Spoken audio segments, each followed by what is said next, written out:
Welcome to the deep dive. So today we're looking at a beginner English curriculum that opens with, well, a pretty stark warning to you, the learner. Right. It doesn't pull any punches. No, it really doesn't. It basically says learning is like climbing a staircase, one step every day. You literally cannot jump to the top floor. Yeah. And you can't skip the awkward intermediate stages either. Exactly. You have to start with your foot on the very first step, which I love, honestly. It's a brilliant way to just immediately manage expectations. Yeah. I mean, we live in a culture that constantly sells us the illusion of the shortcut, Oh, totally. Hacks for everything. Right. We want an elevator to mastery, whether that's a new language or a complex piece of coding software or even a musical instrument. We just want to be good at it right away. Exactly. And the source material we're examining today, it actively dismantles that illusion from the very first page. And that actually brings us to our mission for this deep dive, because we are taking you into the raw foundational stages of language acquisition. The very beginning. Yep. Our source material is an excerpt from a curriculum called The Foundations of Fluency, Beginner English Essentials. And specifically, we're looking at a lesson plan labeled simply Day 3. Just day 3? Yeah. So we're going to deconstruct how absolute beginners build foundational fluency. We'll unpack the specific selection of vocabulary, the underlying psychology, and really how the deliberate pacing creates a safe space for learning. And there's a super powerful underlying theme running through this entire lesson that we really need to anchor ourselves to. Speak slowly. This is for beginners. That phrase, that phrase is the defining ethos of this entire text. Yeah. The curriculum isn't merely transmitting vocabulary. It's actively managing the learner's cognitive load. Because when you're learning a completely new skill... Your brain is on overdrive. Exactly. If the pace of information delivery is too fast, the brain just triggers a stress response. It panics. And then nothing gets in. It just shuts down absorption. Right. So by explicitly declaring that the pace will be slow and measured, the text creates this psychological sanctuary. It tells the learner, hey, you're not expected to run when you can barely stand. Which is so comforting. And before this Day 3 lesson even introduces a single new concept, it actually forces the learner to stop and check their footing on the previous step. Right, the review section. Yeah, it opens with this quick review. It recaps basic greetings like, hello, good morning, and well-being checks like, how are you? I am fine, thank you. Just the absolute basics. Just the basics, yeah. Identity questions, too, like what is your name? Where are you from? But mixed in with all these pleasantries is one specific phrase that acts as like an incredible survival tool. Oh, this is the best part. It really is. The text teaches the beginner to say, please speak slowly. Teaching that specific phrase on day 3 is just a masterstroke of practical pedagogy. Because it's so necessary out there. It really is. When you step out into the real world as a language learner, native speakers talk at this blistering, totally unmanageable pace. We don't even realize we're doing it. We don't. They slur their words together through a process called acoustic blurring. So they drop consonants, they use slang, they connect the end of one word to the beginning of the next. So to a beginner, we sound insane. Totally. A native speaker doesn't sound like a person using individual words. They sound like a wall of impenetrable noise. That makes perfect sense. So giving the learner the phrase, please speak slowly, is like handing them a remote control for the entire conversation. Yes. You're giving them the agency to say, look, I am participating, I want to engage with you, but I need you to adjust your frequency so I can actually process what is happening here. Right. It puts the brakes on the interaction. Just fundamentally alters the power dynamic, right? It absolutely does. It reduces the immense anxiety of interaction because the beginner is no longer, well, they aren't entirely at the mercy of the native speaker's speed anymore. The curriculum is essentially saying, we're going to speak slowly to you in this safe environment, and we're giving you the tools to make the outside world speak slowly to you as well. And to reinforce that, the text also builds in these highly scripted, forced pauses during the review. Right. So the audio or the instructor will say, now answer me, what is your name? And then there's a literal pause. How are you today? Pause. And those pauses are where the actual learning happens. Because it's not just dead air. No, not at all. Yeah. The silence isn't empty space. It is intense, active processing time. Consider the neurological mechanics involved for a day 3 beginner to simply answer, how are you? It's a lot. It's massive. They first have to hear the phonetic sounds, then map those sounds to their rudimentary English lexicon just to extract the meaning. Right. Then they have to formulate a conceptual response, translate that concept into an English structure, and finally, Actually say it. yes, direct their motor cortex to move their mouth, tongue, and vocal cords to produce these completely unfamiliar physical shapes. When you break it down like that, I mean, answering a simple question is a stunning display of cognitive coordination. It takes time. It really does. So the engineered pause gives the learner the necessary grace period to actually execute that complex sequence. Yeah.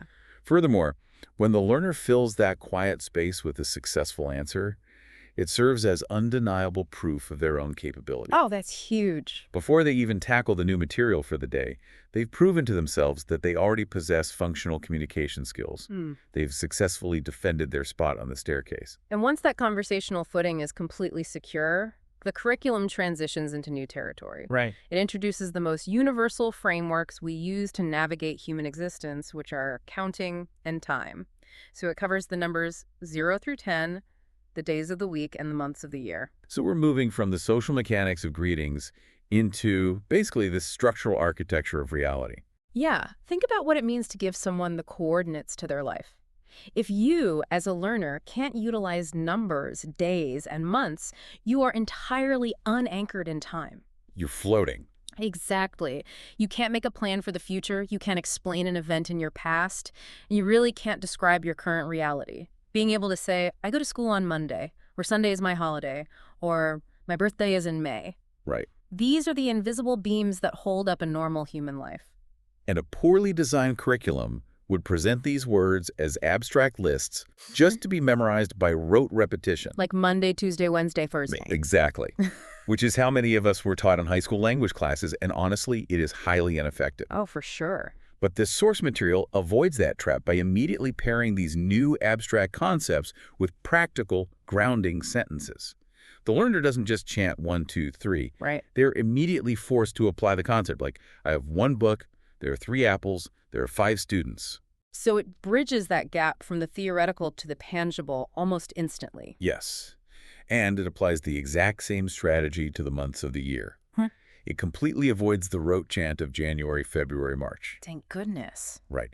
Instead, the text anchors these somewhat arbitrary measurements of time to deeply personal or universal touchstones.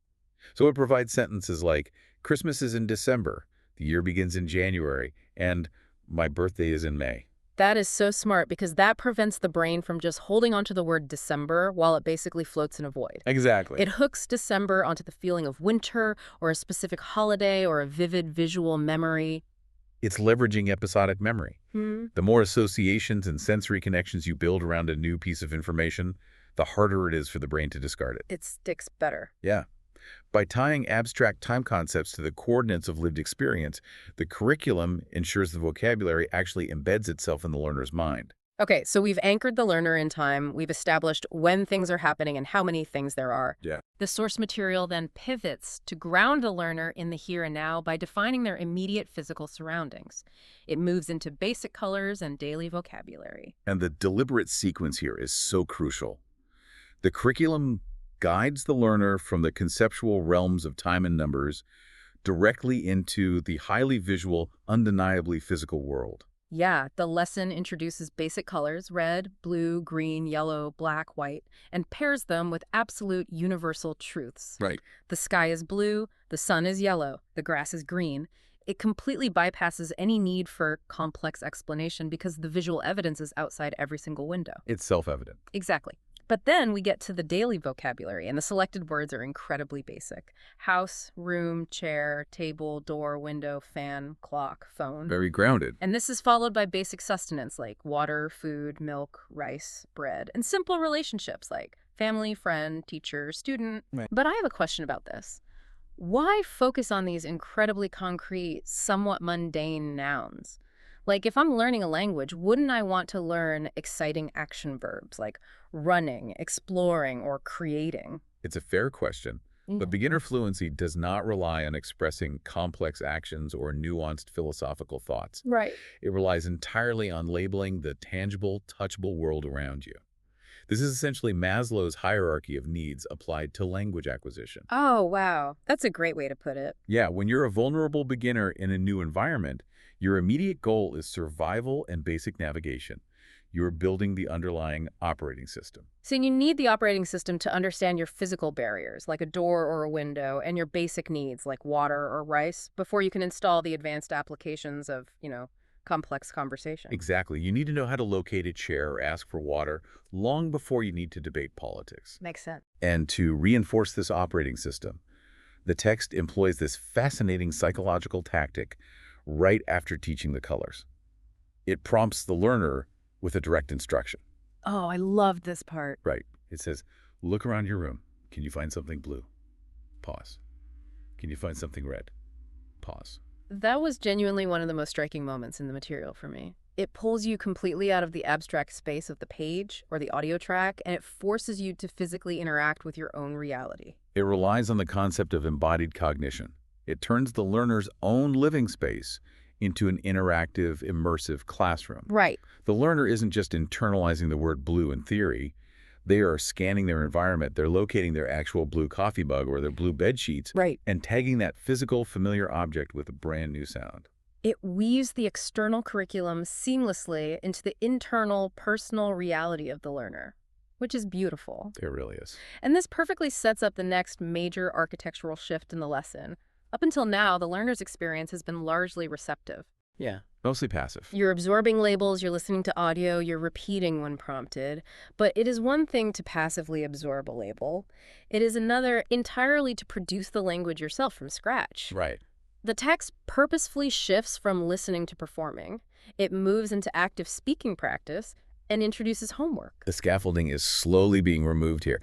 The curriculum transitions from guided repetition to demanding active recall. Yeah, the text asks unprompted questions aloud, like, how many books do you have? What day's today? What is your favorite color? And can you count from 1 to 10? Just firing them off. Right.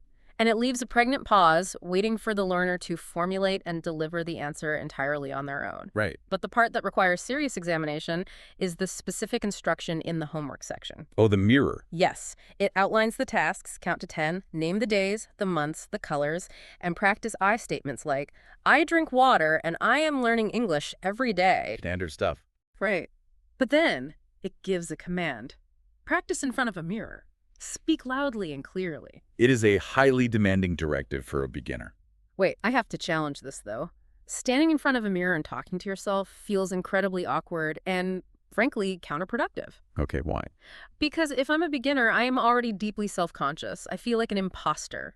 Doesn't forcing me to stare at my own reflection, watching my mouth make these strange shapes and sound like a toddler, doesn't that just spike my anxiety? Yes. Why is the curriculum forcing that intense level of vulnerability on day 3? Wouldn't that make someone want to quit? It absolutely spikes anxiety. And that is precisely why it's there. Really? Yes, it functions as exposure therapy for the ego. Every adult learner faces a massive psychological barrier of self-consciousness. When you learn a new language, your adult identity is temporarily stripped away. Oh, that's true. You can no longer rely on your humor, your professional vocabulary, or your eloquence. You're literally reduced to pointing at things and saying basic colors. Yeah, your ego takes a tremendous hit. You just feel foolish. You feel entirely foolish. So by forcing the learner to stand in front of a mirror and speak loudly to their own reflection, the curriculum forces them to confront that vulnerability head on. Wow. You have to look yourself in the eye and deliberately push past the embarrassment of feeling foolish. It's not just a physical exercise to watch your lip placement, although that helps. It is a vital psychological threshold. It forces you to claim the language as your own, rather than just borrowing it for a test. Exactly. It rewires your self-perception. Because there is a profound difference between quietly thinking, another word for water, and actually looking yourself in the eye to boldly declare, I am learning English every day. That's powerful. You are actively bridging the gap between passive knowledge and physical identity. You're shedding the embarrassment of the beginner and claiming the identity of an active speaker. But it requires immense bravery to actually execute that homework assignment. It really does. And recognizing the emotional toll of that vulnerability makes total sense of how the lesson actually concludes, because it does not end with a pop quiz or a stressful test of memory. No, it doesn't. It ends with absolute emotional fortification in a section literally labeled motivation. The curriculum recognizes that after confronting the mirror, the learner needs to be reassured. Yeah, it delves into these deeply reassuring declarations. It tells the learner, Every English speaker started as a beginner. Right. It reminds you that fluency is not an inherent trait. It's a destination everyone has to walk toward. And then it explicitly states, don't worry if you make mistakes. Mistakes help you learn. And stating that explicitly is vital because it runs completely counter to how adults operate in the real world. Oh, totally. We hate mistakes. Right. In professional environments or social settings, mistakes are heavily penalized. We are conditioned to hide our errors. Cover them up. Yeah. But in the realm of language acquisition, mistakes are literally the only mechanism the brain has for calibration. If a learner is not making mistakes, it means they are not taking risks, and they aren't speaking enough to actually acquire the language. The text provides a dead simple, undeniable formula for improvement, too. It says, the more you listen, the more you speak, the faster you improve. Believe in yourself. You can do it. And from an instructional design standpoint, this conclusion masterfully handles the sheer exhaustion of the cognitive load. Because they've done so much. Think about the mental journey the learner has completed in just one session. They navigated conversational pacing, they learned a new numerical system, mapped out the calendar, color-coded their visual field, labeled their immediate physical environment, and then confronted their own ego in a mirror. Yeah, the brain is depleted at this point. Completely. So the curriculum has to carefully manage the handover to the next day without overwhelming them further. Right. In the ending section, it previews day 4. It says, tomorrow we will learn daily routine, telling the time, and common daily activities. Setting expectations again. Exactly. By previewing the next step on the staircase, it creates a sense of forward momentum and structure. The learner knows exactly where the path leads next. But crucially, it doesn't make them carry that new weight today. Right. It clearly delineates the boundary. It says, here is the next step, but you do not have to lift your foot until tomorrow. It gives you permission to put the burden down and rest. And I really want to spotlight the absolute final parting mantra the lesson leaves with the learner. It says, keep listening, keep speaking, keep smiling. And that inclusion of keep smiling is grounded in actual neurology. It's specifically related to something called the effective filter hypothesis. Okay, explain how that works. Why does smiling actually matter to memory? Because frustration and anxiety are the enemies of retention. When a learner is tense or angry or harshly judging their own lack of progress, the brain releases stress hormones like cortisol. Right. This chemical response literally creates a block in the brain, and it prevents the efficient encoding of new memories. Conversely, when a learner is relaxed, playful, and willing to smile at their own inevitable mistakes, the brain releases dopamine. Yeah. And dopamine facilitates neuroplasticity and memory formation. So it's biological. Yes. Joy and a positive mindset are not just, pleasant suggestions. They are biological requirements for efficient learning. You have to actually enjoy the view from the specific step you are currently standing on, rather than just resenting the fact that you haven't reached the penthouse yet. Beautifully said. Let's zoom out and look at the elegant architectural progression of this entire Day 3 lesson. It really is a beautifully structured microcosm of how human beings master the unknown. It starts by giving you the ultimate survival tool. Permission to demand the world speak slowly so you can actually process it. Right. Then, it maps out the vast universal coordinates of time and numbers. Next, it zooms all the way in to color and label the immediate physical space you are sitting in, installing that operating system of survival. And finally, it asks you to stand in front of a mirror, confront your vulnerability, claim your new identity loudly, embrace your mistakes, and smile. It applies a deliberate, forgiving structure to a process that is inherently chaotic and intimidating. And that is exactly what we want to connect back to you, the learner, listening to this right now. Because whether you are trying to learn a new language, wrestling with a complex new software interface at work, or studying a totally unfamiliar field of science, there is immense power in consciously adopting this Day 3 mindset. Absolutely.